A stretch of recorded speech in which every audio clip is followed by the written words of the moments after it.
প্রায় 15 দিনের ট্যুর শেষ করে আজকে ফাইনালি হচ্ছে নিজের দেশে যাচ্ছি। নিজের দেশে যাওয়ার ভালো লাগে অ্যাকচুয়ালি হচ্ছে অন্যরকম কাজ করে, তাই না? তো আমরা হচ্ছে এখন কলকাতার বাসে উঠে গিয়েছি, এখন হচ্ছে আমরা এটা বেনাপোল যাবে। তো রাস্তায় খাওয়ার জন্য আম্মু টুকটাক নাস্তা নিয়ে নিয়েছিল, যাতে করে ওয়াফে এবং হচ্ছে আমি সকালে ব্রেকফাস্টটা করতে পারি, যেহেতু আমরা খুব আর্লি মর্নিংয়ে হচ্ছে ঘুম থেকে উঠেছিলাম।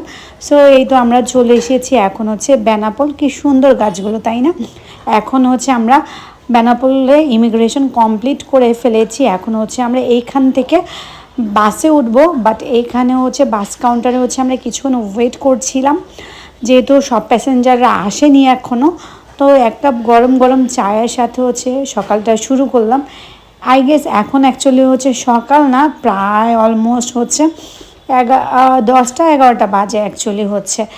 তো টানা 4 থেকে 5 দিন ধরে হচ্ছে ফুললি জার্নিতে ছিলাম, যার কারণে প্রচুর হচ্ছে মানে খারাপ লাগছে আজ কি, মানে একদমই ভালো লাগছে না। চিন্তা করছি জাস্ট কখন হচ্ছে বাসায় যাব, আর বাসায় যেয়ে হচ্ছে একদম প্রপার ওয়েতে একদম টানা 1 সপ্তাহ রেস্ট নেব।